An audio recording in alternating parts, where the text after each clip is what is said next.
Shyness isn't a permanent trait. It's a learned behavior, and just like any other habit, it can be unlearned. The only thing standing between you and your goal is the story you keep telling yourself. This powerful idea by Jordan Belfort rings true, especially when it comes to shyness. The story you tell yourself, that you're shy, that you can't connect with others, or that you're not capable of making an impact, can be rewritten. This book is your guide to doing just that. If you've ever felt held back by shyness, if you've ever found yourself shrinking in social situations or avoiding new connections out of fear, this is for you. You're not alone. But the good news is, you don't have to stay stuck in that place. You can break free, and it starts with understanding that shyness isn't a permanent part of who you are. It's just a habit that you can change. In the pages ahead, we'll explore how emotional intelligence and social skills are your secret weapons in transforming your social life. Emotional intelligence is about understanding not just your own feelings, but also the feelings of those around you. By mastering this skill, you can navigate any social situation with confidence and ease. This book isn't about becoming someone else. It's about unlocking the best version of yourself, the one who is comfortable in their skin and capable of connecting with anyone. Throughout this journey, you'll learn practical strategies to stop overthinking, how to control your emotions so they don't control you, and the small but powerful shifts that will help you thrive in social situations. It's about taking control of your mindset and breaking the cycle of fear and self-doubt. You'll understand how to read people, start conversations effortlessly, and make others feel heard and valued, all while growing your own confidence day by day. This isn't just theory, it's about real-world application. The techniques you'll learn are simple, but they're incredibly effective. And most importantly, they're things you can start using right away in your day-to-day life. You are capable of so much more than you think. If you're ready to break free from the chains of shyness and start mastering the skills that will change your social life for good, this is your first step. The person you want to become isn't far away, you just need the right tools to get there. And in this book, you'll find exactly what you need to build the life and connections you've always desired. Chapter 1. Shyness is just a habit, and you can break it. Shyness isn't a personality trait, it's a habit. And just like any habit, it can be unlearned. It might feel permanent, like something built into your DNA, but it's not. It's simply a pattern you've repeated so many times that it feels automatic. The hesitation before speaking up, the overthinking after a conversation, the discomfort in social settings, all of these are responses you've conditioned yourself to have. They weren't always there. Somewhere along the way, they became familiar, and now they feel like second nature. But the good news is, anything learned can be unlearned. The reason shyness feels so strong is that it feeds on avoidance. The more you shrink away from social situations, the stronger the habit becomes. When you avoid speaking up in a group, your brain registers that as a safe action, reinforcing the idea that staying quiet is the right thing to do. But the opposite is also true. When you take small steps to engage, even when it feels uncomfortable, you start rewiring that response. The discomfort fades, and confidence grows in its place. Think about how habits work in everyday life. If someone drinks coffee every morning, they start craving it at the same time each day. If someone always takes the same road home, they drive it on autopilot. Shyness works the same way. Your brain has learned to expect discomfort in social situations, and so it reacts the same way every time. But just as you can train yourself into a habit, you can train yourself out of one. Most people assume that social confidence is something you either have or don't. That's a myth. Confidence isn't a trait, it's a skill. It's built through repetition, through action, through doing things before you feel ready. The biggest mistake people make is waiting to feel confident before acting. But confidence doesn't come first, action does. Once you start speaking up, engaging, and challenging your fears, confidence follows.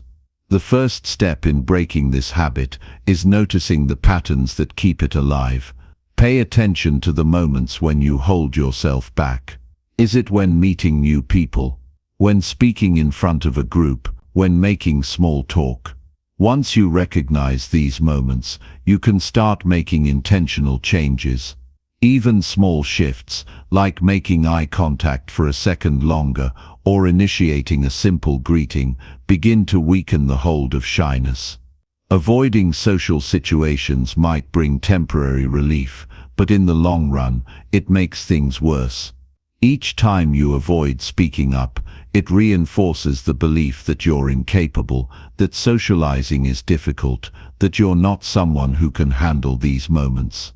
That belief is false, but the more you repeat the behavior, the more real it feels.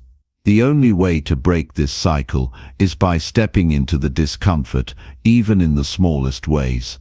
Think of it like building a muscle. If someone never exercises, their muscles remain weak.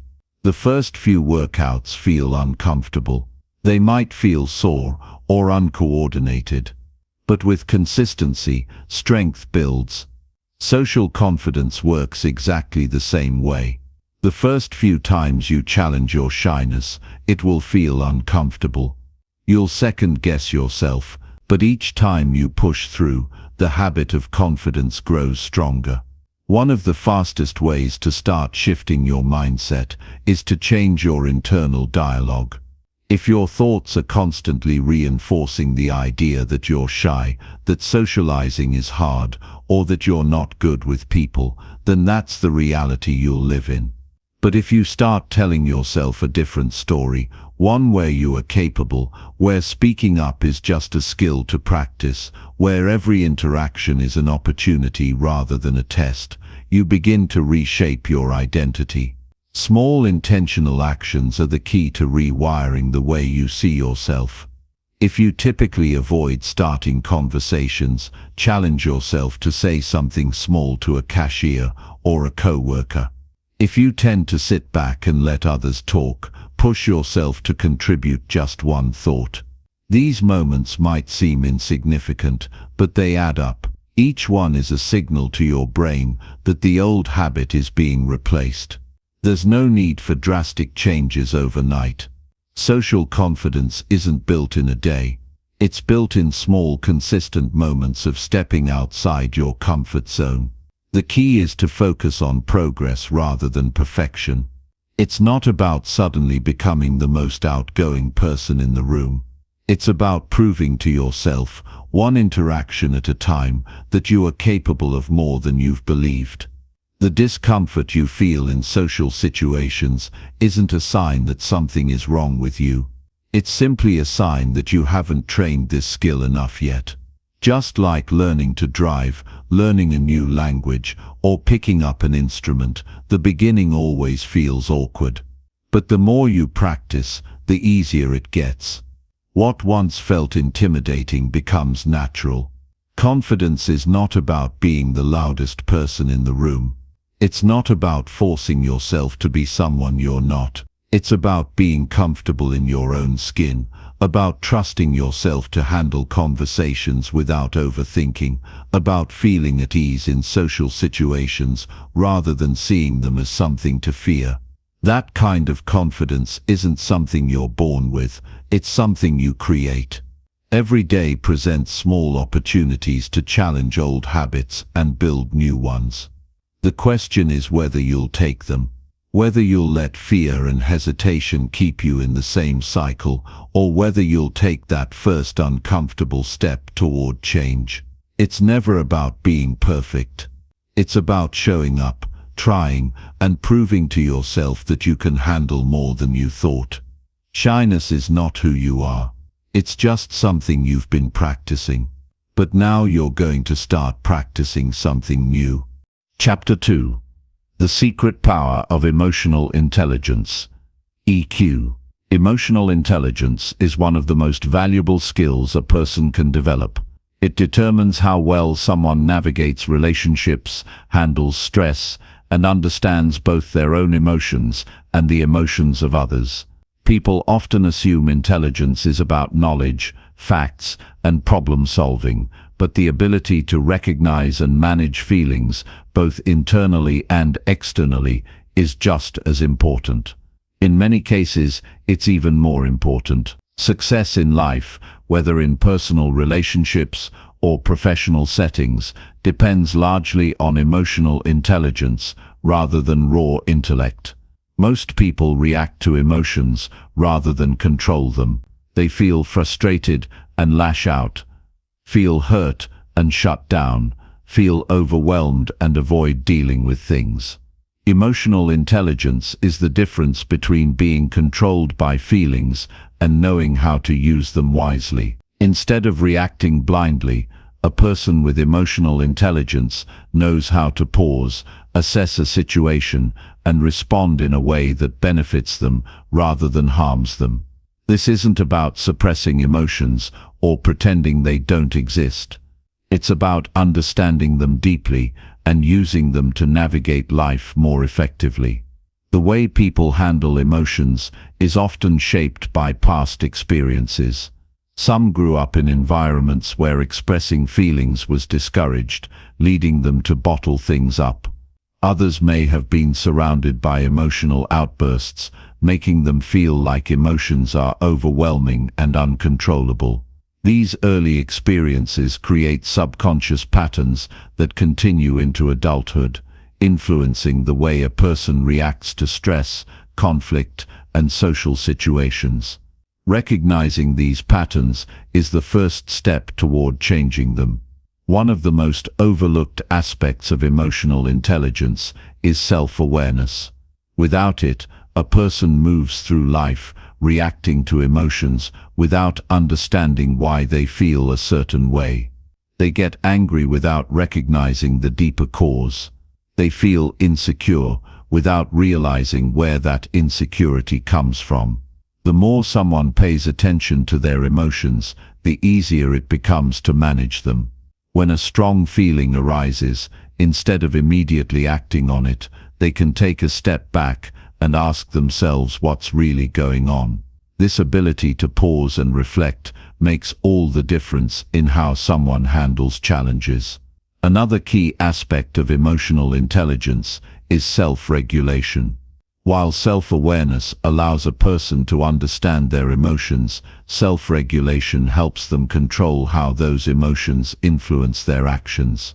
Instead of letting frustration lead to an argument, they can recognize the frustration, take a deep breath, and approach the situation calmly.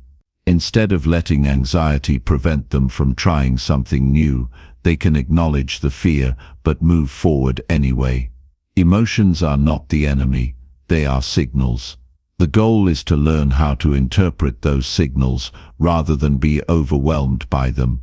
Empathy is a powerful part of emotional intelligence. Understanding one's own emotions is important, but understanding the emotions of others is just as crucial. People who lack empathy struggle to connect with those around them because they only see things from their own perspective. They may dismiss someone's feelings as unimportant, struggle to communicate effectively, or fail to build meaningful relationships. Empathy allows someone to put themselves in another person's shoes, see things from a different angle, and respond in a way that strengthens connections rather than weakens them. Social awareness goes hand in hand with empathy. Some people walk into a room and instantly pick up on the mood, whether there's tension, excitement, or unease. Others seem oblivious, unable to read body language, tone of voice, or the unspoken energy of a conversation. The more socially aware a person is, the better they can navigate interactions. They recognize when someone is uncomfortable and adjust accordingly. They pick up on subtle cues that indicate how someone feels. This awareness makes conversations smoother, relationships stronger, and social interactions far more successful. Strong emotional intelligence also means being able to communicate emotions clearly and effectively. Some people struggle to express what they feel, leading to misunderstandings, frustration, and unnecessary conflict. Others assume people should automatically know how they feel, which leads to disappointment when that doesn't happen. Being able to articulate emotions, whether in a personal conversation or a professional setting, creates deeper connections and avoids confusion. It's not just about what is said, but how it's said. Tone, body language, and timing all play a role in effective communication. Handling criticism is another major test of emotional intelligence. Some people take criticism personally, seeing it as an attack rather than an opportunity to improve. They react defensively or shut down completely. Others recognize that constructive feedback is valuable, even if it stings at first. They listen, process the information, and decide how to use it to get better. The ability to handle criticism without taking it personally is a sign of strong emotional intelligence and a major factor in personal growth. Conflict resolution is another area where emotional intelligence makes a huge difference. Disagreements are inevitable, but the way they're handled determines the outcome. Some people escalate conflicts by reacting emotionally, saying things they don't mean, or refusing to listen. Others diffuse tension by staying calm, acknowledging different perspectives, and working toward a solution. The ability to resolve conflicts without damaging relationships is an essential skill in both personal and professional life. Emotional intelligence also plays a role in motivation.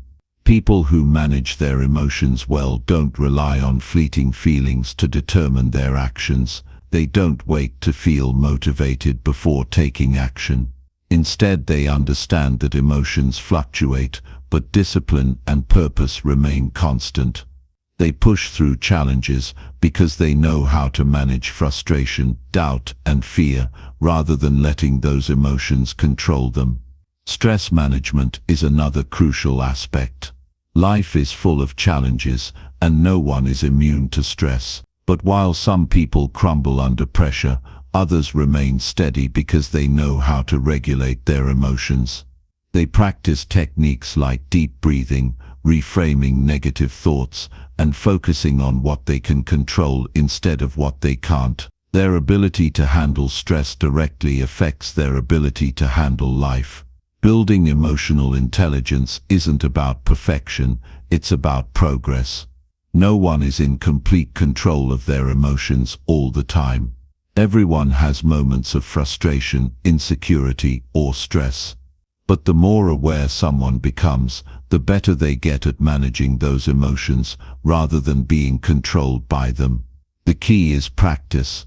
Just like any skill, emotional intelligence improves with consistent effort. Paying attention to emotions, pausing before reacting, practicing empathy, and refining communication skills all contribute to growth over time. A person's level of emotional intelligence influences every aspect of their life, from the quality of their relationships to their success in work and their ability to handle challenges. It determines how they respond to difficult situations, how well they connect with others, and how effectively they manage their own thoughts and feelings. It's a skill worth developing, and the more someone works on it, the more they realize just how powerful it is. The ability to understand, regulate, and communicate emotions isn't just a personal advantage, it's a life-changing one. Chapter 3. Confidence isn't loud, it's controlled. Real confidence isn't about being the loudest person in the room. It isn't about showing off, seeking attention, or forcing a personality that doesn't feel natural. True confidence is controlled, steady, and unshaken. It comes from a deep understanding of oneself, from knowing one's worth without needing constant validation from others. People often mistake confidence for arrogance, but they couldn't be more different. Arrogance is built on insecurity, a desperate need to prove something. Real confidence, on the other hand, doesn't need to prove anything. It simply exists. Many believe confidence is something people are born with, that some just naturally have it while others don't. That idea keeps them stuck, waiting for confidence to magically appear before they take action. But confidence isn't something that arrives first. It's something that develops through experience, effort, and a willingness to step into discomfort. It isn't loud because it doesn't need to be. It isn't desperate for attention because it doesn't rely on external approval. Instead, it's built on quiet certainty, the kind that doesn't need to announce itself. People with real confidence don't try to dominate conversations or prove their intelligence in every discussion. They listen more than they speak, not because they lack opinions, but because they don't feel the need to fill the silence with unnecessary words. They understand that confidence isn't about being the center of attention. It's about being comfortable with who they are, whether people are watching or not. They don't waste energy trying to impress others because they aren't seeking approval. Instead, they focus on being present, engaging when necessary, and trusting that their presence alone is enough. A truly confident person doesn't over-explain themselves or try to justify their actions. They make decisions based on what feels right to them, not on what will please others. They don't need to seek permission to be themselves, nor do they shrink to make others comfortable. This quiet certainty comes from knowing that their worth isn't dependent on whether someone agrees with them or not. They don't get easily rattled by criticism, nor do they take rejection as a personal failure. They understand that not everyone will like them, and that's perfectly fine. One of the biggest indicators of controlled confidence is emotional stability. People who lack confidence tend to react impulsively, whether it's through defensiveness, frustration, or an eagerness to please. But real confidence allows for restraint. When someone criticizes them, they don't immediately jump to defend themselves. Instead, they evaluate whether the feedback is useful. If it is, they learn from it. If it isn't, they move on. They don't waste time on unnecessary arguments or let their emotions control them. Their confidence isn't shaken by small things because they don't attach their self-worth to every passing opinion. The ability to remain calm under pressure is another sign of strong confidence. In moments of uncertainty, many people panic, overthink, or rush to prove themselves. But true confidence allows for patience. It creates space to think clearly, respond rather than react, and make decisions with intention rather than fear.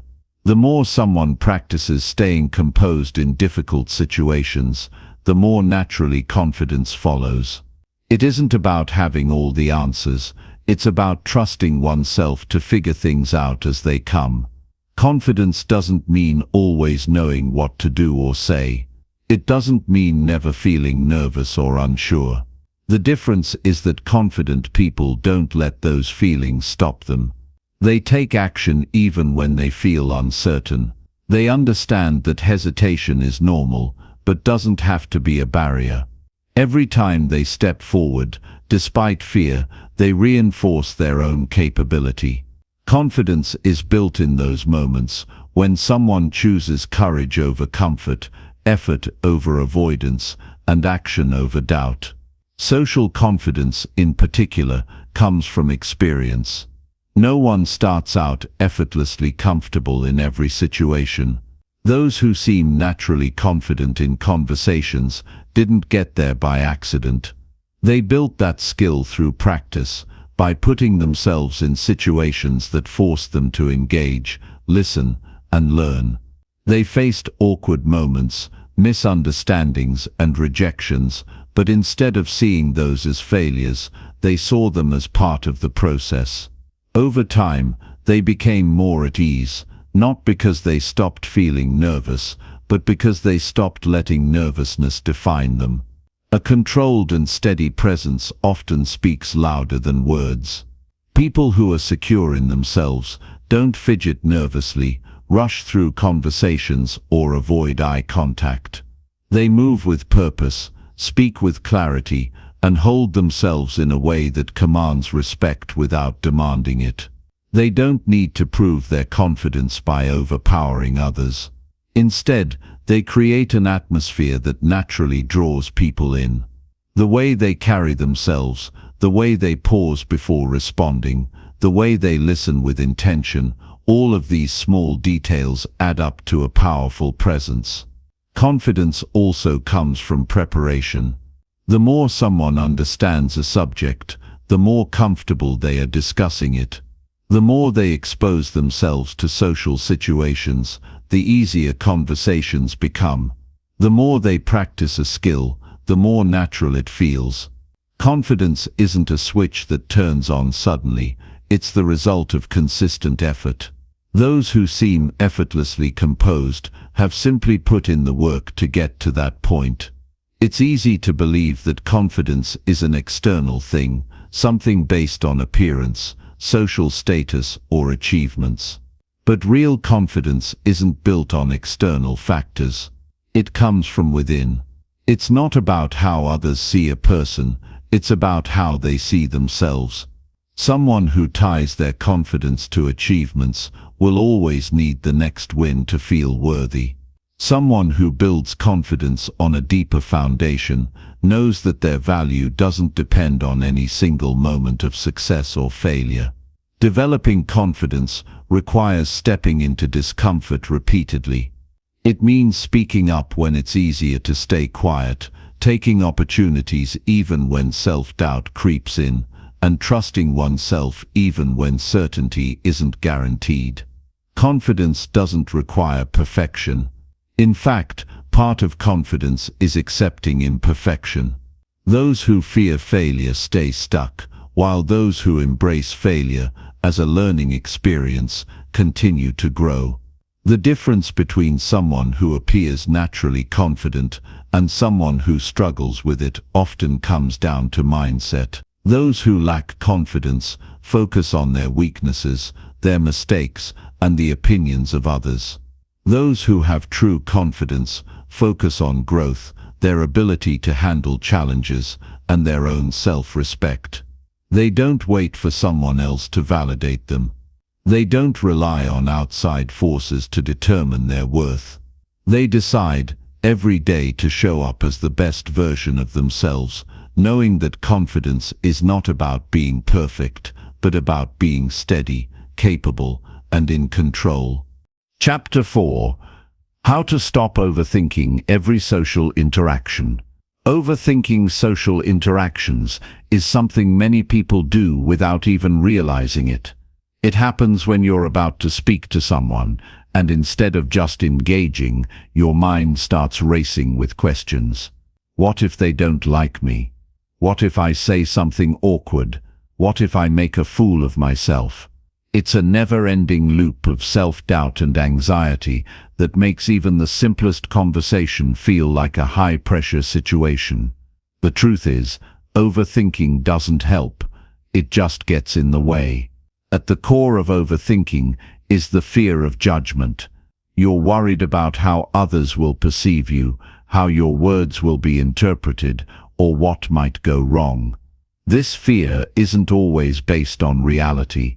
In fact, most of the time, people aren't paying as much attention to you as you think they are.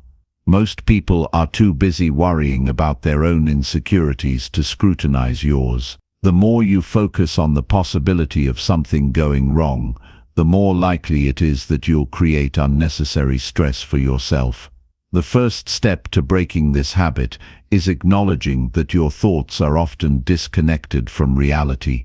In most social situations, the fear of embarrassment or rejection is far greater than the actual risk of either happening. If you make a mistake, so what? It happens. People rarely remember the small, awkward moments that make you cringe. What sticks with them is how you handled the situation after the fact. One of the best ways to stop overthinking is to focus on the present moment. This means actively engaging with the person in front of you, paying attention to what they're saying, and responding in real time. It's easy to get stuck in your own head, but shifting your attention outward helps you stay grounded. When you focus on listening and responding to the conversation, there's less room for self-doubt and fear. You're no longer concerned with how you're coming across. You're simply engaged in the interaction. Another way to stop overthinking is to reframe your perspective on social interactions. Instead of seeing them as a test of your worth, think of them as opportunities to connect. Every conversation is a chance to learn something new, whether it's about the person you're talking to or yourself. People don't expect perfection from you, they expect sincerity. If you can be genuine and present, that's what truly matters. It's also important to accept that some discomfort is natural. Being nervous about a conversation or feeling uncertain is part of being human. It's normal to have moments of hesitation, especially if you're talking to someone new or in an unfamiliar setting. The key is not to let that discomfort stop you from acting. The more you engage with people, even when it feels uncomfortable, the easier it becomes. Each time you step out of your comfort zone, it becomes less of a big deal. You begin to realize that nothing catastrophic happens when you stop overthinking. Practice helps too. Overthinking often comes from a lack of experience or familiarity. If you feel unsure about how to approach social situations, start by putting yourself in smaller, lower-pressure environments. Initiate small conversations with people in everyday settings, the barista at the coffee shop, the cashier at the grocery store, or a colleague at work. These interactions are low stakes and give you the chance to practice without the pressure of a high-stakes conversation. Over time, these small victories will build your confidence and help you become more comfortable in bigger situations. When you find yourself slipping into the cycle of overthinking, a good technique is to pause and take a deep breath. Take a moment to reset and bring your focus back to the present. This simple action can interrupt the spiral of thoughts that keeps you trapped in doubt. It helps calm your nervous system and allows you to regain control over the situation. After taking a deep breath, gently remind yourself that most of the things you're worrying about won't even matter in a few hours, let alone a few days. Sometimes it's helpful to take the pressure off yourself entirely. Instead of worrying about what you're going to say or how you'll come across, focus on the other person. Show genuine interest in their words. Ask questions. Listen actively. People appreciate being heard, and they respond to sincerity. When you shift the focus away from yourself and place it on the other person, you stop worrying about how you're coming across and start building a real connection. In fact, one of the most powerful tools for reducing anxiety in conversations is to focus on helping the other person feel comfortable. Most people are just as nervous as you are, even if it doesn't always show. If you can make someone else feel at ease, it can ease your own nerves too.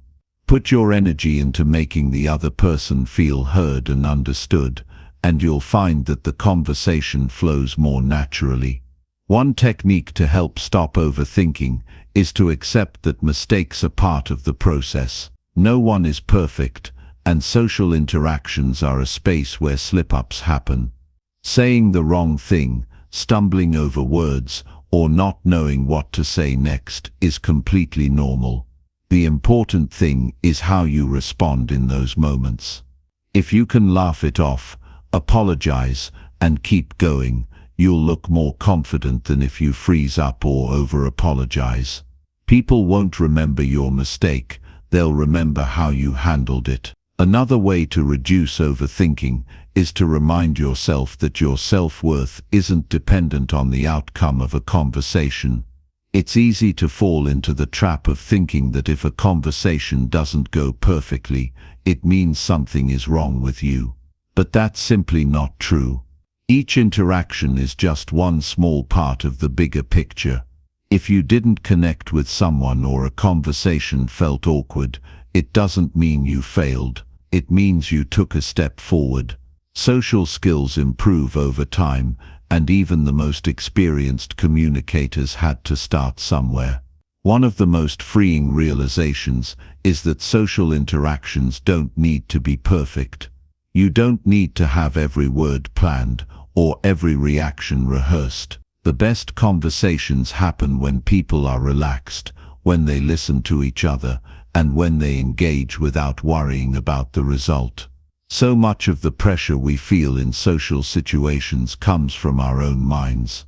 When you stop trying to control every detail, you'll find that the conversation flows naturally, and the anxiety you once felt begins to fade.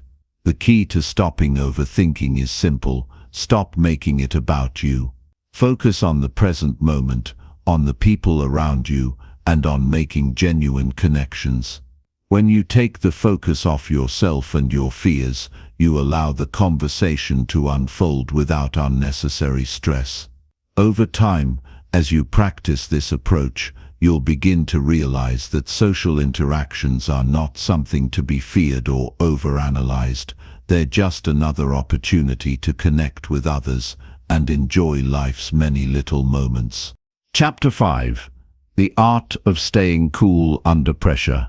When you're under pressure, whether in a social situation, a work meeting, or even just a casual conversation, the temptation to panic can be overwhelming. You feel your heart racing, your thoughts scatter, and everything starts to feel like it's falling apart. It's easy to give in to that wave of panic, but the key to staying composed under pressure is understanding that you are in control. The more you practice staying calm, the easier it becomes. First, recognize that pressure is something everyone faces. It's not a personal weakness or something that makes you different from others. Everyone experiences moments when they feel the weight of expectations, when they feel overwhelmed by the situation.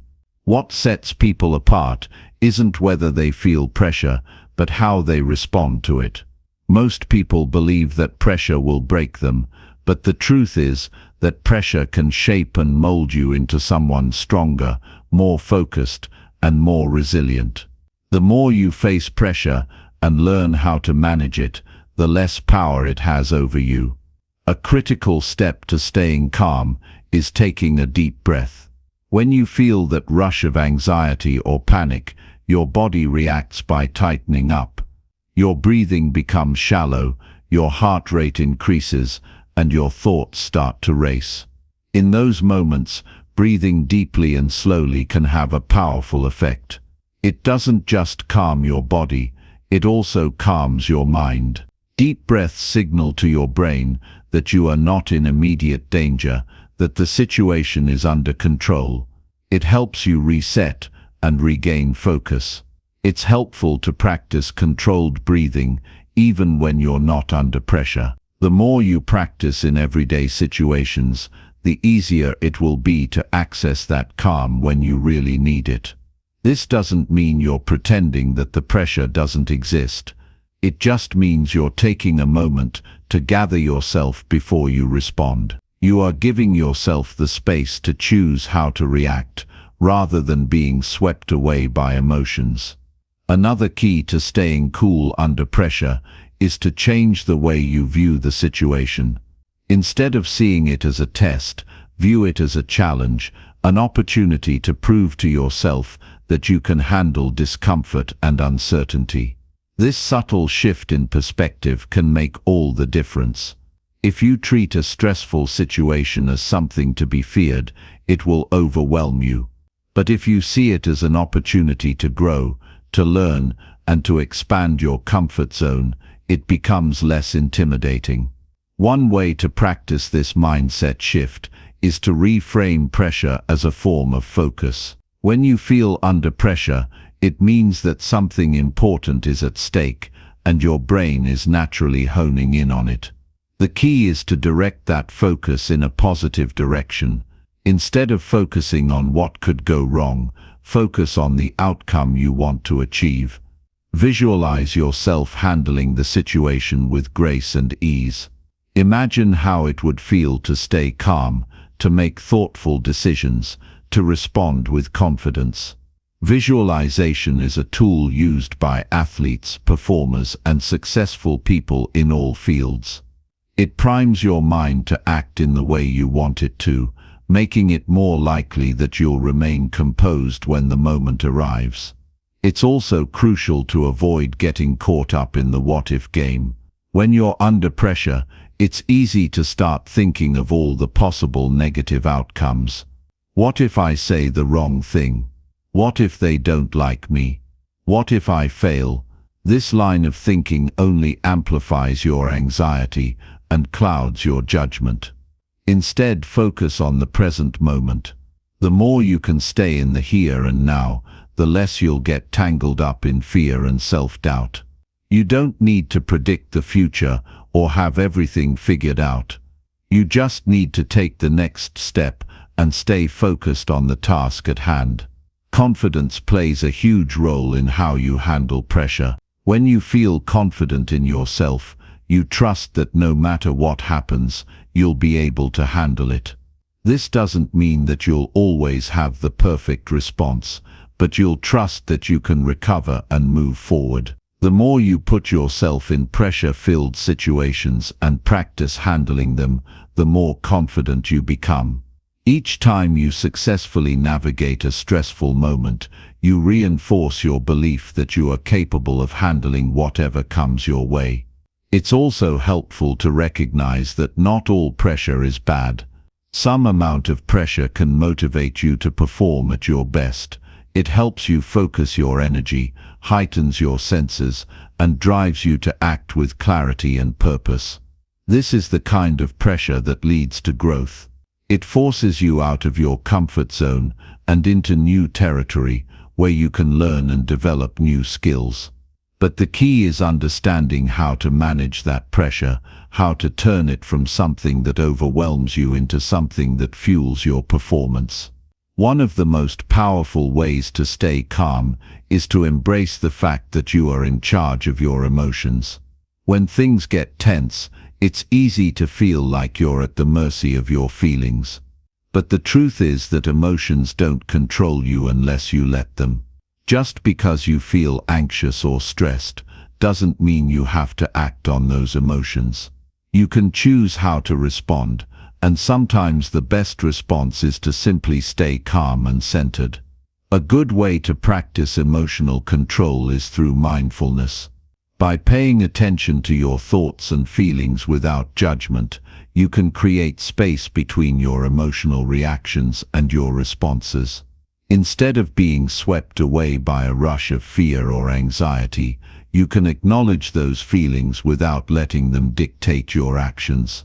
Mindfulness helps you to observe your emotions from a distance, giving you the ability to choose how to act rather than reacting impulsively. At the same time, it's important to acknowledge that pressure can be draining. When you're constantly under stress, it can take a toll on your mental and physical health. That's why it's essential to take care of yourself outside of high-pressure situations. Regular exercise, healthy eating, and adequate sleep all contribute to your ability to stay calm under stress. When you take care of your body, your mind is better equipped to handle pressure. The healthier you are, the more resilient you become. Another way to stay cool under pressure is to focus on the things you can control. You can't control how others react or what happens in the future, but you can control how you respond to the present moment. This realization can be incredibly empowering. By focusing on your own actions and your own mindset, you free yourself from the worry and anxiety that comes from trying to control the uncontrollable. And remember, It's okay not to have all the answers right away. In moments of pressure, we often feel like we need to be quick and decisive. But sometimes, taking a moment to breathe, to pause and to gather your thoughts is the best course of action. There's no rule that says you have to react immediately. Sometimes the best way to respond to pressure is to slow down and allow yourself the time to think clearly. The ability to stay calm under pressure is not something that happens overnight. It's a skill that you develop through consistent practice. The more you expose yourself to pressure-filled situations and work on staying composed, the easier it becomes. The key is to remember that pressure is a natural part of life, and it doesn't have to define you. You have the power to choose how you respond to any situation, no matter how stressful it may seem. When you embrace this power, you'll find that staying calm under pressure becomes second nature. Chapter 6. Mastering Emotional Control. Don't let others rattle you. In social situations, it's easy to feel rattled, especially when you're faced with unexpected emotions or reactions from others. There are those moments when someone says something that throws you off, or someone's behavior catches you by surprise. The worst thing you can do in these moments is to let your emotions dictate how you react. It's easy to get upset, defensive, or even withdraw, but if you can master emotional control, you'll find that these situations lose their power over you. First, it's important to realize that you don't have to react immediately. Emotional control is not about suppressing or ignoring your feelings. It's about giving yourself the space to choose your response. When something happens that could potentially rattle you, whether it's a sharp comment or an awkward situation, take a moment. Acknowledge your emotions, but don't let them take control. It's natural to feel frustrated, embarrassed, or angry in some situations, but these feelings don't need to define how you respond. The ability to pause, breathe, and assess the situation is a powerful tool in emotional control. Mastering this skill begins with awareness. You can't control what you're not aware of. You have to pay attention to how your body responds in different situations. Do you feel tension in your chest or a tightness in your throat when someone challenges you? Do your palms sweat or your heart race when you're put on the spot? These physical sensations are clues that something has triggered you. The more you pay attention to these cues, the more you can begin to recognize when your emotions are about to take over. It's in these moments that you can choose to pause and take control. One of the most effective ways to regain control in an emotional moment is to focus on your breath. This may sound simple, but it's incredibly powerful. When we're emotional, our breathing often becomes shallow and erratic. By slowing down and deepening your breath, you send a signal to your nervous system that everything is okay. It's like hitting a reset button for your body and mind. By taking deep breaths, you give yourself a few precious seconds to calm down, collect your thoughts, and decide how you want to respond. Another important element of emotional control is understanding that you are not your emotions. You may feel anger, but that doesn't mean you are an angry person. You may feel anxious, but that doesn't mean you are anxious by nature. Emotions are temporary experiences. They come and go. They don't have to define your behavior. You are the one who decides how to act, even when emotions are running high. Remind yourself that your feelings, while real, do not control you. They are signals, not commands. You have the ability to choose your reaction, and that choice is where your power lies.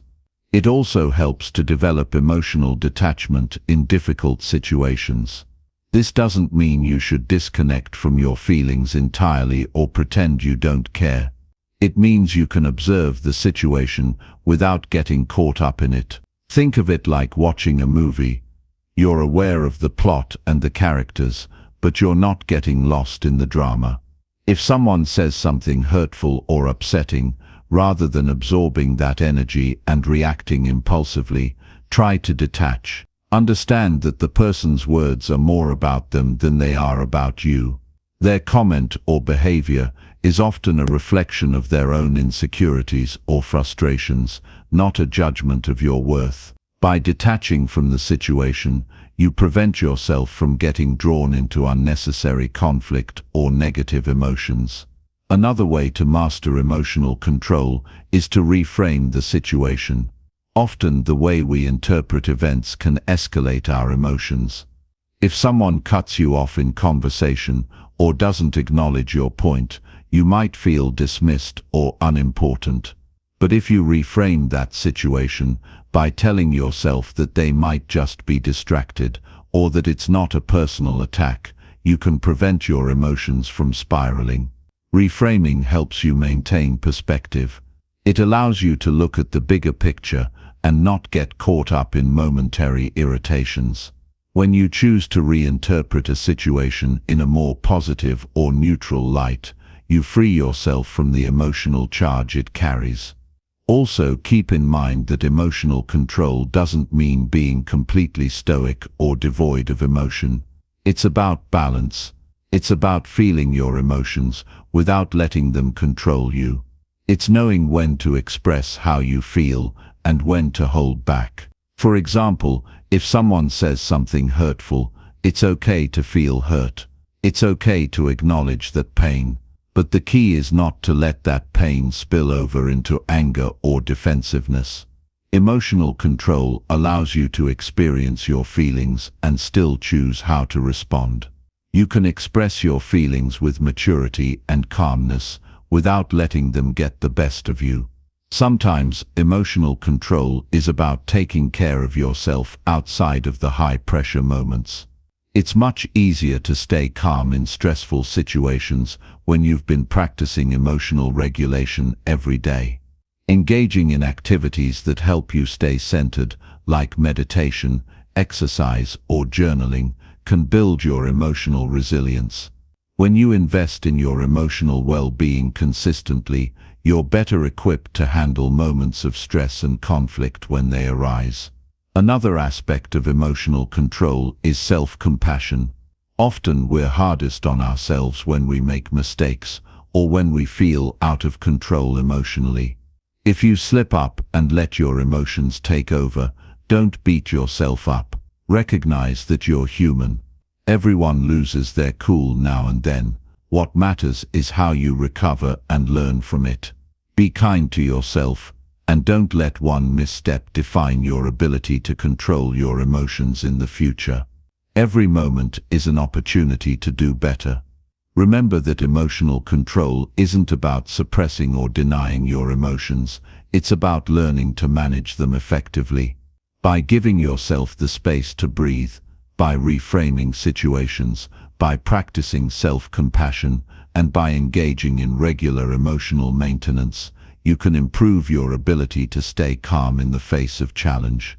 The more you practice emotional control, the more natural it will feel, and the less power external situations will have over your state of mind.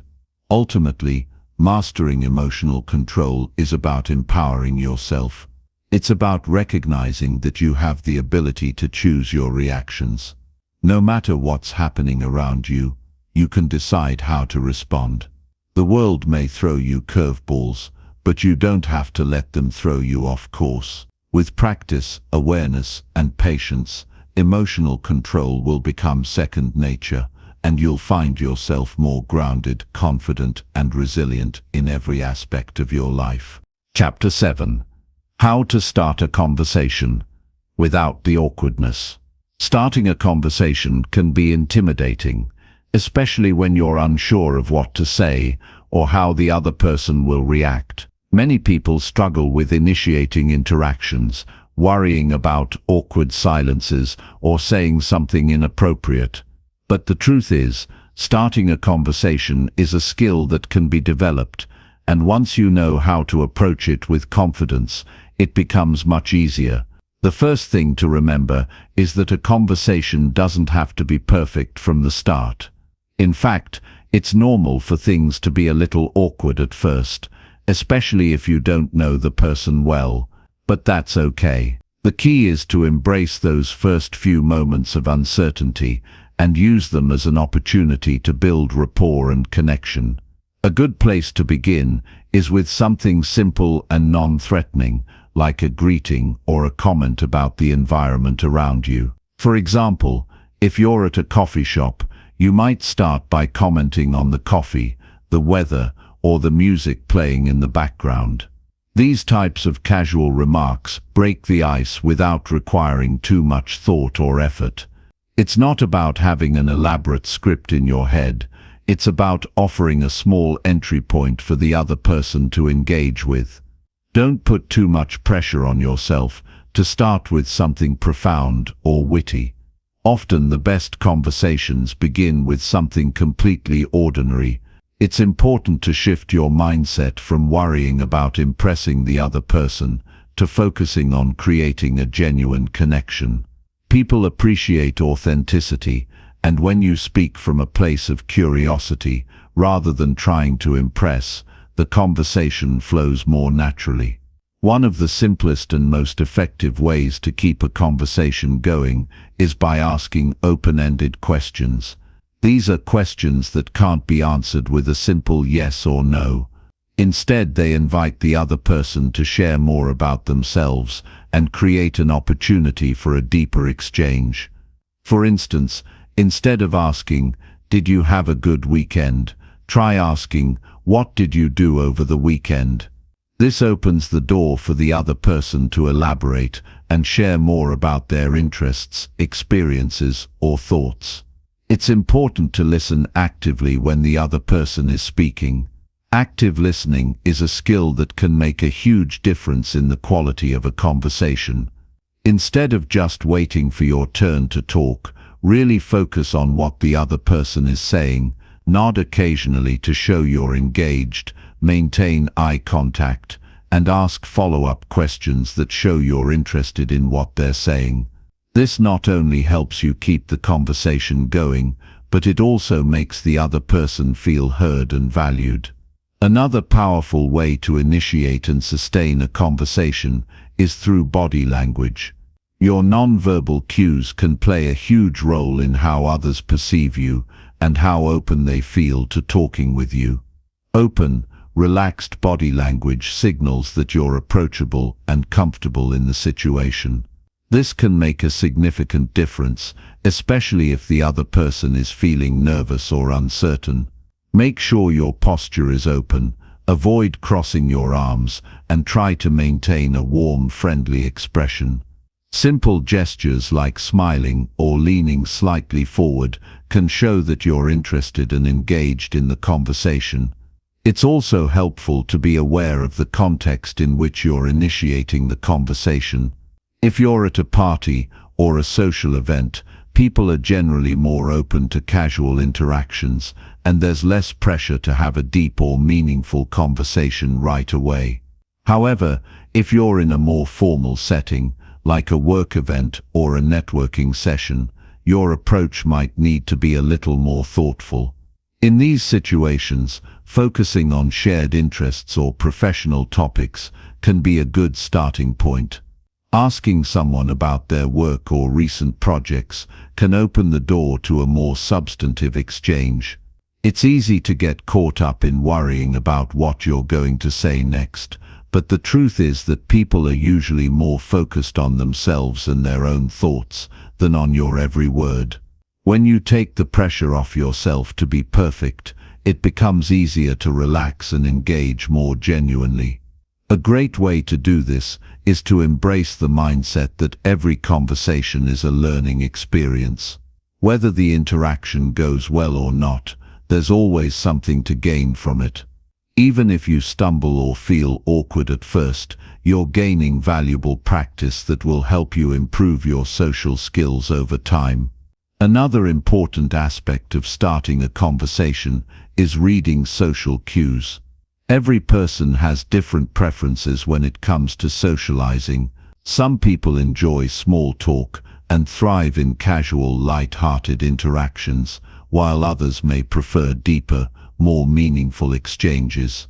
It's important to gauge the other person's level of comfort and adjust accordingly. If you notice they seem engaged and eager to talk, you can dive deeper into the conversation. But if they seem distracted or closed off, it might be best to keep things light and give them space. Sometimes, the most effective way to start a conversation is simply by showing kindness.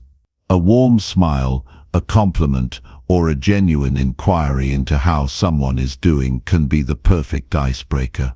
People are naturally drawn to those who show interest in them and make them feel good about themselves. It doesn't take much to brighten someone's day with a kind word or a thoughtful gesture, and this can open the door to a meaningful conversation. It's also important to be patient with yourself. Mastering the art of conversation takes time, and you won't always have the perfect thing to say. It's okay to have moments of silence or pauses in the conversation. These don't have to be awkward.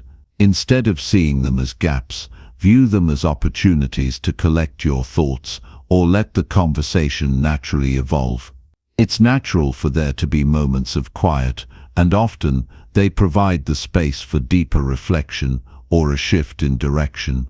One way to stay calm and focused when starting a conversation is to remind yourself that most people are more concerned with themselves than with how you're coming across. This might sound surprising, but it's liberating. When you stop worrying about whether you're saying the right thing or making a good impression, you free yourself up to be more authentic and present in the moment. Your goal isn't to be perfect, it's to connect, learn and share with the other person in a meaningful way. It's also crucial to give yourself permission to be imperfect. Not every conversation will go as smoothly as you hope, and that's okay.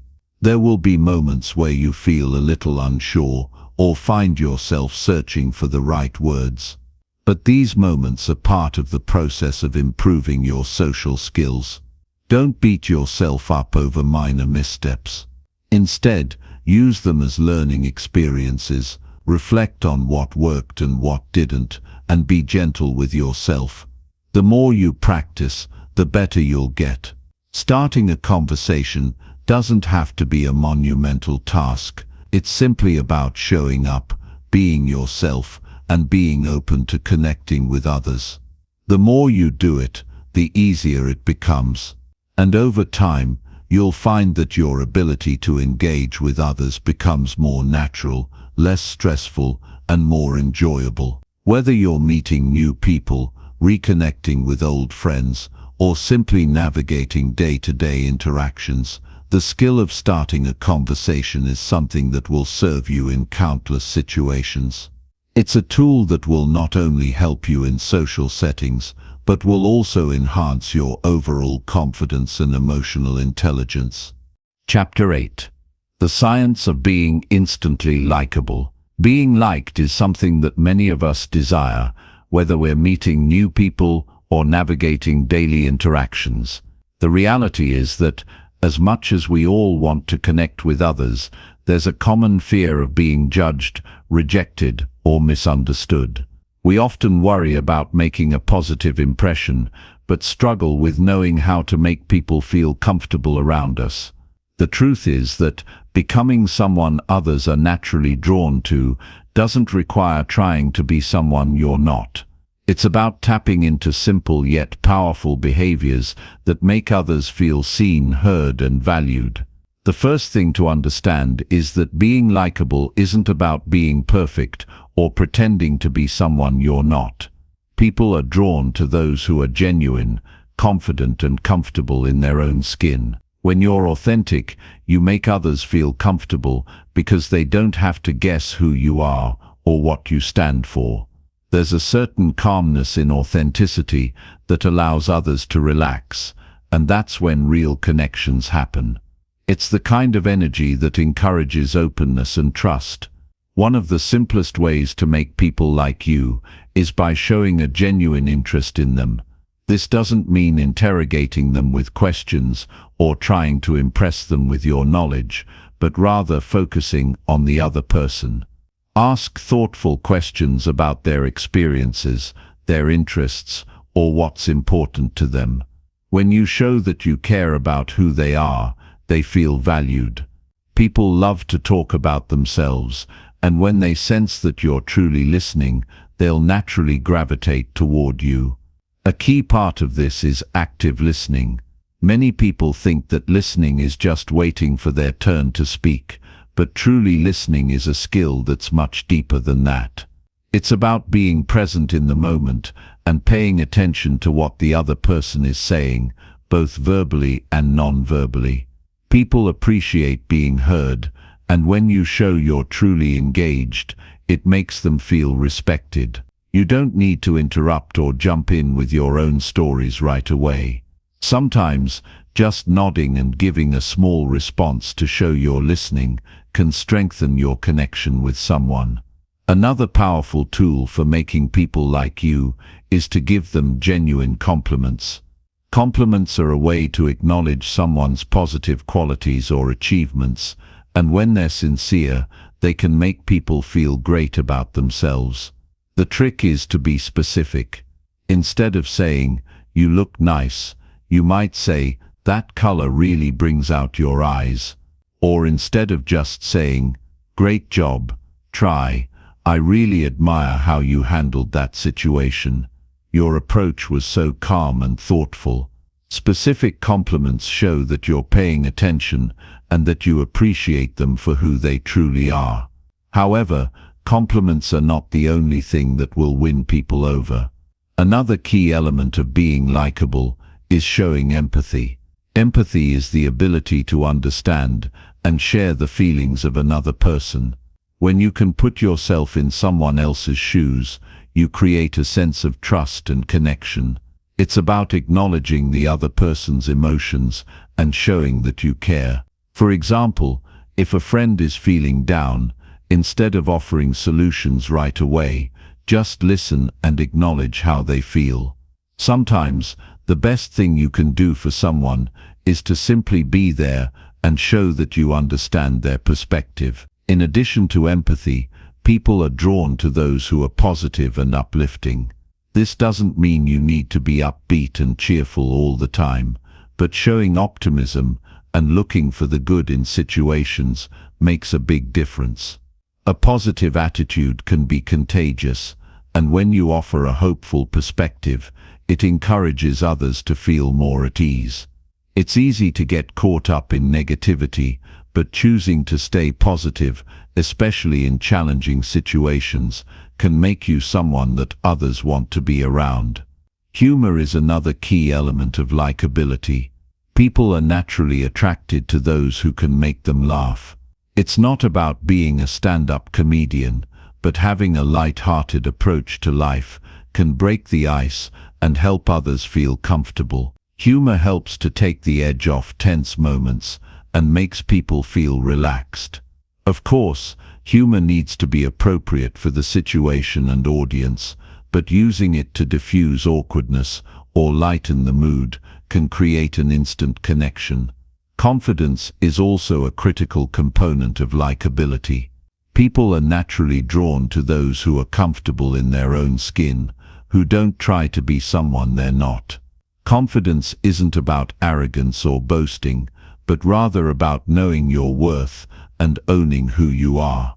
When you walk into a room with self-assurance, people notice. Confidence makes you approachable, and it encourages others to interact with you because they feel you're someone who knows what they want and stands by their values. It's also important to respect boundaries, both your own and others. When you're mindful of people's personal space and their emotional boundaries, you make them feel comfortable. Being respectful shows that you value them as individuals, and when others feel respected, they're more likely to respond positively to you. This also ties into being aware of social cues.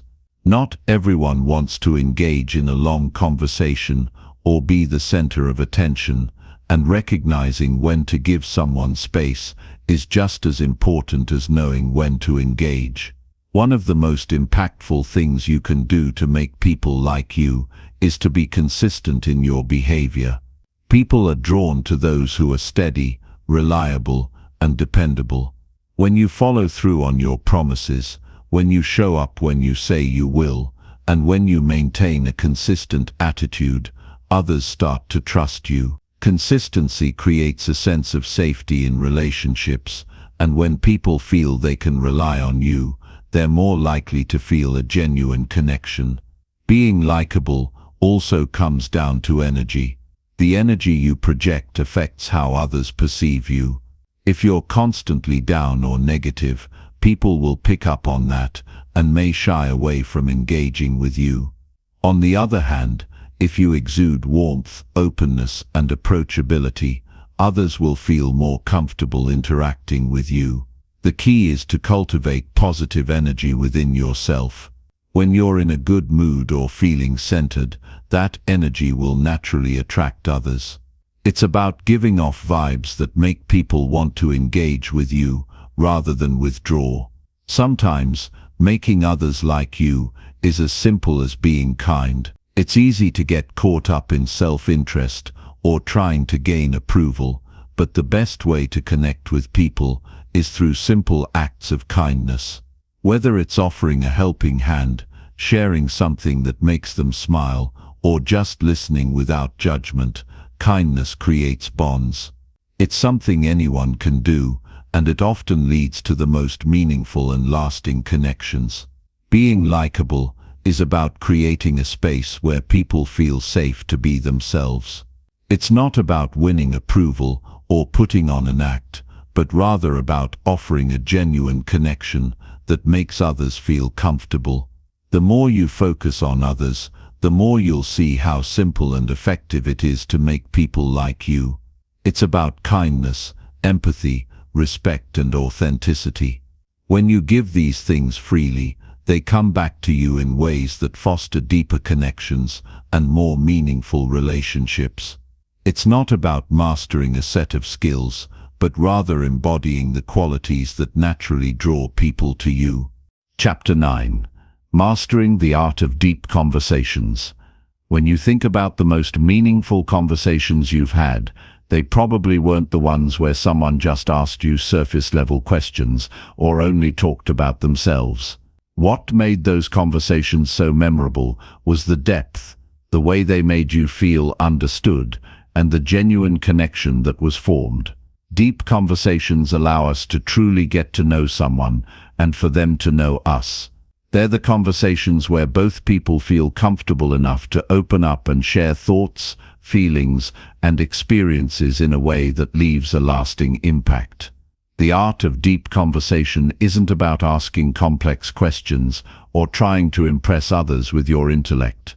It's about cultivating an environment where both people feel safe enough to explore more than just the typical small talk.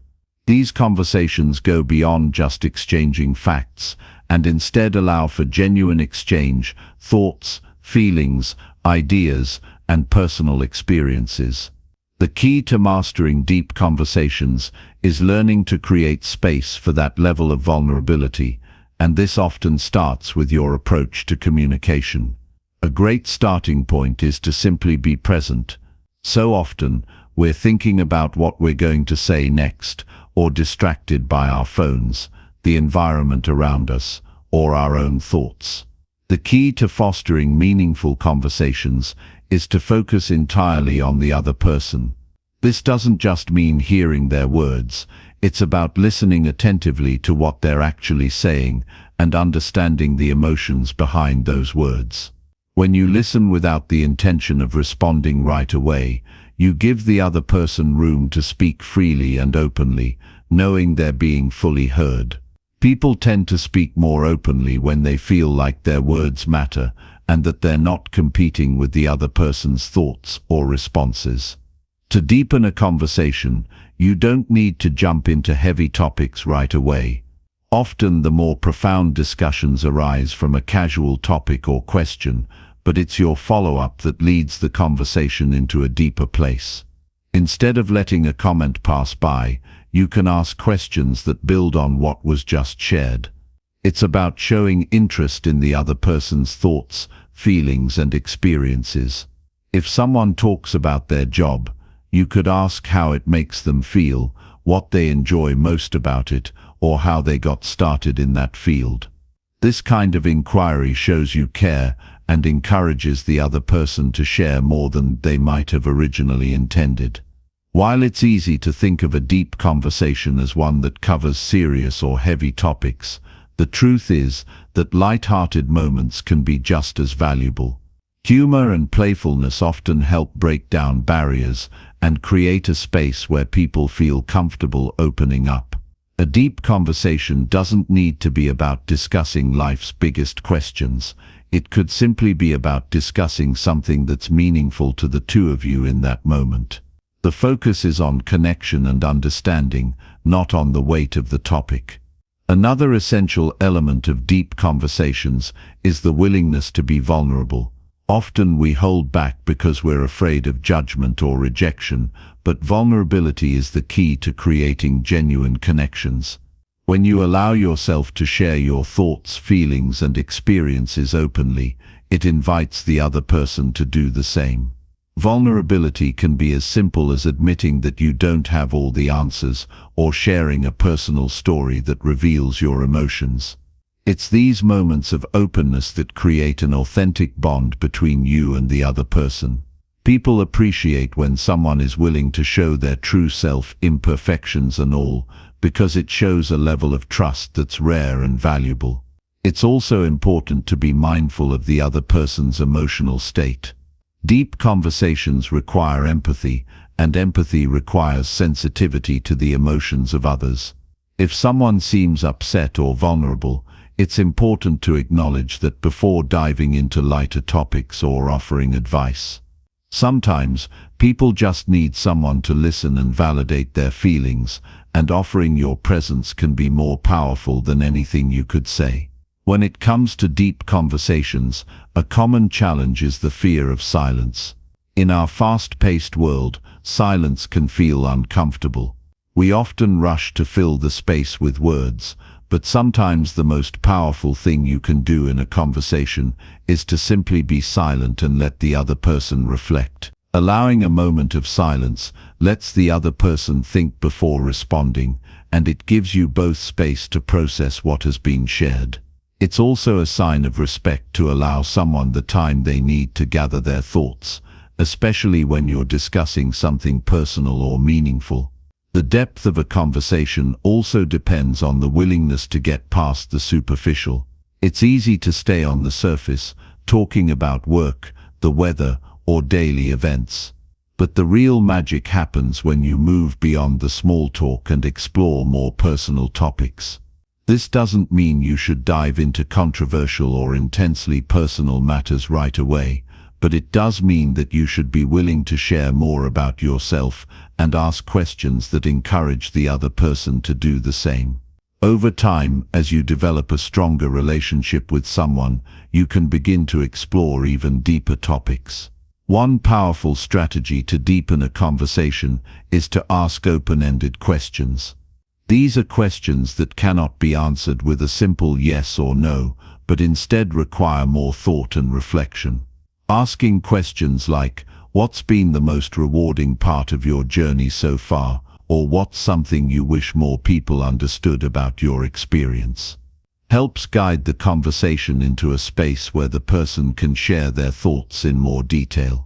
Open-ended questions show a genuine interest in the other person's feelings and ideas, and they encourage them to reflect on their own experiences. Another important aspect of deep conversations is creating an atmosphere of trust.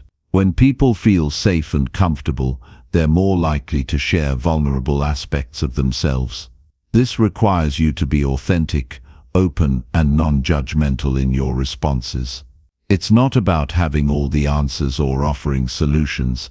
It's about creating a space where the other person feels understood and accepted. When trust is present, it's easier for both people to share their true selves and to explore ideas that might otherwise be difficult to express.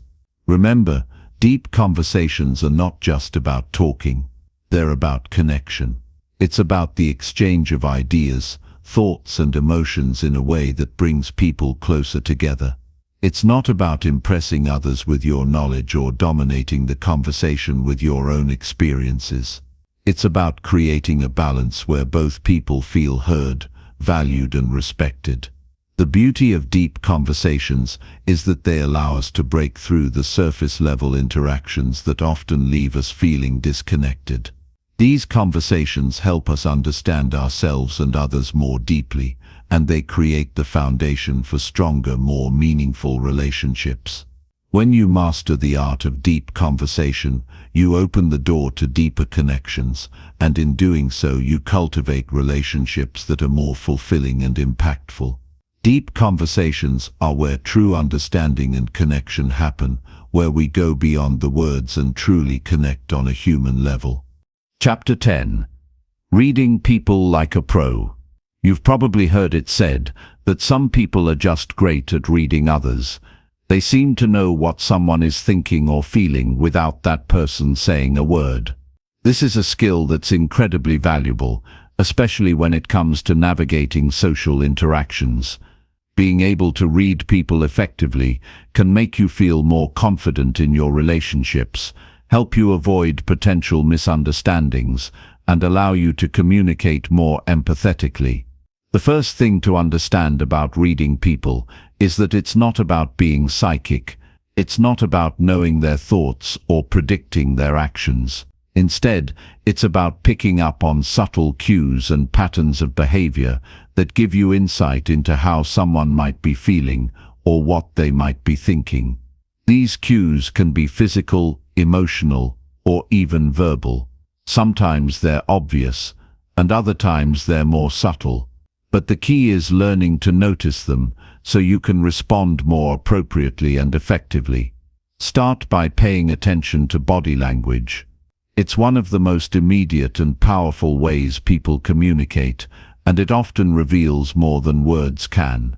A person's posture, facial expressions, gestures, and even their physical proximity to others can give you a lot of insight into their mood or intentions. If someone is standing with their arms crossed or has a tense posture, they might be feeling defensive or closed off. On the other hand, if their body is open and relaxed, they're likely feeling comfortable and approachable. Eye contact is another big indicator. People tend to look at you when they're interested or engaged, but if they're avoiding eye contact, they might be feeling uncomfortable, distracted or uninterested. Pay attention to the intensity of the gaze as well. Someone who is staring too intensely might be feeling confrontational or aggressive, while someone who is glancing around the room might be distracted or anxious. The way people speak also gives away a lot about how they're feeling. You can often tell if someone is nervous, upset or excited just by the tone of their voice or the pace at which they're speaking. If they're speaking quickly, they might be feeling rushed or anxious. If their voice is shaky, they could be feeling nervous or uncertain. If they're speaking slowly, they might be trying to think carefully, or they could be feeling relaxed and comfortable. Listening closely to the way someone speaks and the words they choose can tell you a lot about what's going on beneath the surface. Facial expressions are another powerful clue. Think about the last time you saw someone smile. That smile was likely an indicator of happiness or enjoyment.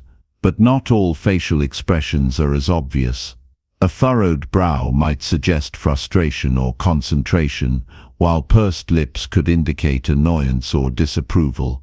Learning to notice these small changes in facial expressions will help you better understand the emotions of those around you. But it's not just about individual cues. People don't just communicate with their eyes, hands, or voice. They communicate through a combination of all of these things. This is where patterns come in. If you're paying attention to the way someone is moving their hands while speaking, the tone of their voice, and their facial expression, you can start to put together a fuller picture of what they're feeling. For example, if someone is speaking with a fast-paced, high-pitched voice, fidgeting with their hands, and avoiding eye contact, they might be feeling anxious or uncomfortable. But if they're speaking slowly, making steady eye contact, and using expansive hand gestures, they're probably feeling confident and engaged. Another important factor in reading people is emotional intelligence, being able to not only recognize these cues, but also interpret them in a way that's emotionally aware. It's about being able to understand how someone might be feeling, and then responding in a way that acknowledges and respects those feelings. For example, if someone seems upset or defensive, it might not be the right time to push them with questions or assert your opinion. Instead, you could approach them with understanding and empathy, which helps foster a stronger connection and creates a safer space for communication. It's also important to remember that everyone is different. Just because someone is crossing their arms doesn't always mean they're closed off or defensive. Some people cross their arms because it feels comfortable, or because they're cold. Likewise, not everyone smiles when they're happy. Some people smile when they're nervous or uncomfortable. That's why it's important to look at the overall context and other cues. Is the person acting differently than usual? Are there external factors, like a stressful situation or a personal issue, that could be influencing their behavior? The more you practice reading people, the better you'll get at picking up on these cues and understanding the nuances of human behavior. It takes time and observation, and it's important not to rush to conclusions. Sometimes people might be sending mixed signals, and it's not always easy to tell what's going on. But by honing your ability to notice and interpret body language, tone of voice and facial expressions, you'll be able to make more accurate guesses about what someone might be feeling, and that can help you respond in a more thoughtful and appropriate way. One of the most valuable aspects of reading people is the ability to recognize emotional states in others. When you can identify when someone is feeling anxious, stressed or frustrated, you can adjust your approach to make them feel more comfortable. For example, if someone seems nervous about a conversation, you might soften your tone and give them more space to talk. If they seem upset, you might offer empathy and understanding rather than jumping into problem-solving mode. Being attuned to others' emotions allows you to be more considerate, and it helps foster stronger, more empathetic connections. Over time, as you develop your ability to read people, you'll notice that it becomes second nature. You'll start to pick up on signals more easily, and you'll be able to adjust your own behavior accordingly. People will feel understood and valued when they see that you're attuned to their emotional state. And you'll feel more confident in your interactions because you'll have a better sense of what's going on beneath the surface. It's important to remember that reading people is a skill, and like any skill, it can be improved with practice. You won't always get it right, and sometimes people's behavior might be influenced by things you can't see or understand right away. But the more you pay attention and the more you practice, the better you'll become at understanding the emotional and psychological states of those around you. Being able to read people is an invaluable tool for building stronger relationships, communicating more effectively, and navigating social situations with ease. It allows you to be more empathetic, more aware of others' needs, and more adept at responding in ways that foster connection and understanding.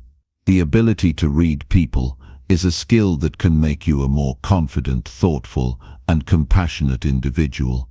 Chapter 11. Social Anxiety Hacks. How to stay confident in any situation. It's a scenario many of us are all too familiar with. You walk into a room full of people and immediately feel the weight of your nerves. The familiar wave of anxiety creeps in as you start to question whether you belong, if you're doing enough, or even if you're just too different from everyone around you. Your palms start to sweat. Your heart begins to race, and the simple act of walking up to someone feels like climbing a mountain. Social anxiety, in its many forms, has the power to make us feel small and isolated, even in crowded places. But here's the thing: social anxiety is not an indicator of who you are or what you're capable of. It's simply a response, a feeling, a reaction that can be managed, understood, and eventually overcome. The truth is, you don't have to let it control you. There are ways to regain control, regain your confidence, and walk into any social situation with ease. First off, you need to understand that social anxiety doesn't define you. It's a natural reaction, especially when you put yourself in unfamiliar situations. It's your mind's way of protecting you, trying to shield you from potential embarrassment or rejection. But it's important to realize that these fears are often exaggerated. The worst-case scenarios your mind plays out in those anxious moments are rarely the reality. To combat the anxiety, one of the first things you need to do is to ground yourself in the present moment. Anxiety thrives on what-ifs. The what if I mess up, or what if they don't like me, and so on. These thoughts are often about things that haven't even happened yet. They're based on hypotheticals. When you find yourself spiraling, take a deep breath and bring yourself back to what's happening right in front of you. Focus on the present moment. Engage with the person you're talking to. Focus on their words, their expression. When you stop focusing on your anxiety, it has less space to control you. It's also important to reframe how you view these situations. Social anxiety often leads us to believe that everyone is watching us or judging us. The truth is, most people are far too focused on their own thoughts and insecurities to scrutinize you. Everyone has their own concerns, their own worries, and the spotlight is rarely on you the way you think it is. Once you shift your perspective and realize that people are not constantly evaluating your every move, the pressure starts to lift. Instead of feeling like the odd one out, you can embrace the idea that everyone, in some way, shares the experience of feeling uncertain or nervous in social settings. Another powerful tool is preparation. While it's impossible to predict exactly how a conversation will go, there are things you can do beforehand that will help ease your anxiety. Think about how you want to approach the interaction. If it's a party or a meeting, take a moment to consider what you might say or ask others. People love talking about themselves, so having a few open-ended questions ready can make the conversation flow more naturally. Having something to talk about, whether it's a compliment, a shared interest, or just a friendly observation, can be a great way to start an interaction and take the pressure off yourself. One key thing to remember is that your body language plays a huge role in how you feel and how others perceive you. When you're nervous, it's easy to hunch your shoulders, avoid eye contact, or cross your arms. These physical signals can make you appear closed off, which only heightens your anxiety. Instead, focus on maintaining open body language. Keep your shoulders back, stand tall, and make eye contact. You'll be surprised at how much of a difference this can make. Not only will you appear more approachable, but you'll also start to feel more confident in yourself. It's a subtle but powerful shift. You don't have to be perfect. You don't have to be the most outgoing person in the room. What matters is showing up and being present. The more you expose yourself to social situations, the easier they become. Each time you challenge yourself to step outside your comfort zone, you grow stronger. Over time, you'll begin to realize that those feelings of anxiety, while real, are also temporary. They are not insurmountable. The more you face them head-on, the less they'll control you. When it comes to overcoming social anxiety, self-compassion is crucial. It's easy to beat yourself up after an awkward moment or an interaction that didn't go as smoothly as you'd hoped. You might replay the conversation in your head over and over, focusing on the mistakes or the things you wish you had said. But instead of being harsh with yourself, practice kindness. Remind yourself that everyone has awkward moments and that it's okay to make mistakes. Those moments don't define you. In fact, they're often more important than the smooth interactions because they teach you resilience, self-awareness, and how to navigate discomfort. As you work through social anxiety, remember that it's okay to take small steps. You don't have to push yourself into the most high-pressure social situations right away. Start with smaller, less intimidating interactions. Maybe it's a brief chat with a colleague or a short conversation with a stranger at the store. With each step you build momentum and prove to yourself that you can handle these situations. As you grow more comfortable with the smaller interactions, you'll naturally feel more equipped to handle larger ones.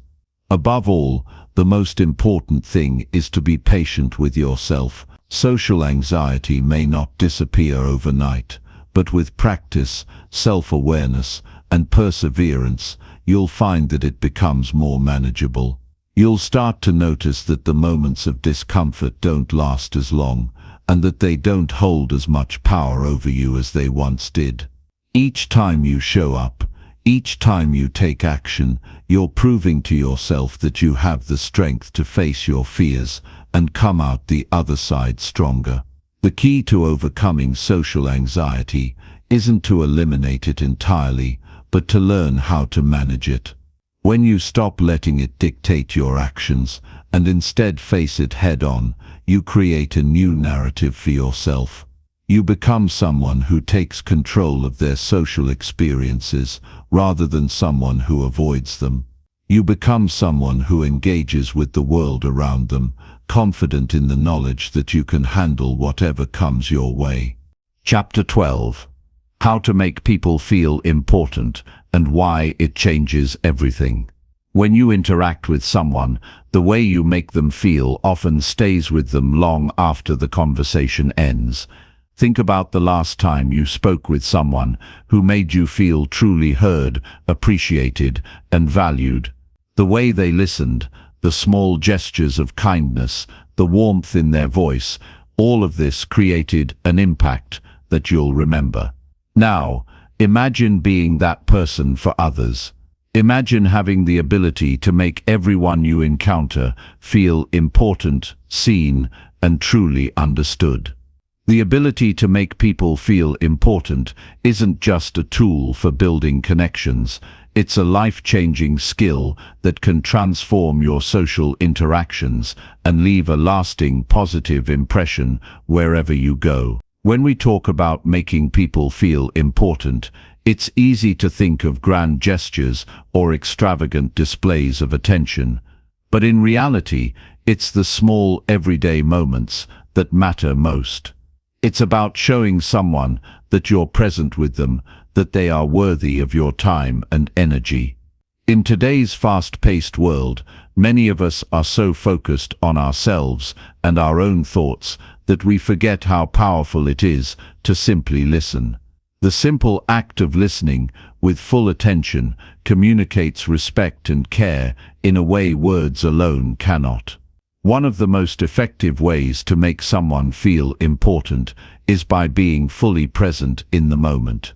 This means putting away your phone, stopping the inner monologue of your own thoughts, and truly focusing on the person you're interacting with.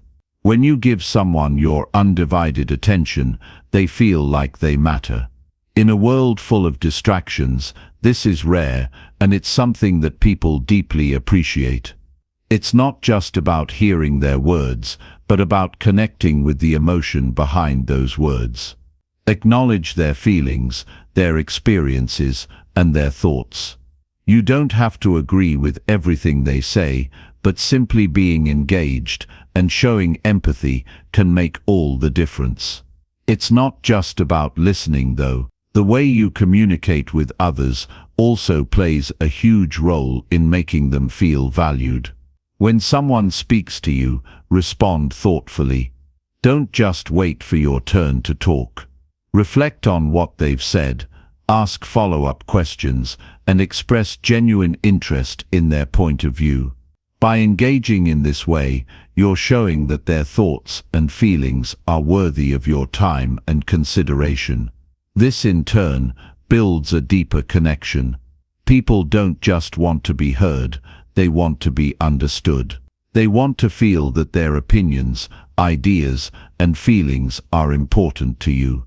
It's in these moments of validation that true relationships are formed. Sometimes, making someone feel important is as simple as acknowledging them. A compliment, however small, can go a long way. But it's important that your compliments are sincere. People can tell when you're being genuine, and when you offer a compliment that truly reflects your admiration for them, it resonates deeply. Compliment their strengths, their effort, or even their unique qualities. Praise them for something they've done, not just how they look. Genuine compliments show that you appreciate the person for who they are and what they contribute to the world around them.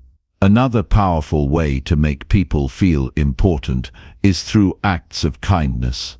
These don't have to be grand gestures. Small acts of consideration can have a profound impact. Holding the door open for someone, offering to help without being asked, or simply expressing gratitude can make a person feel noticed and valued.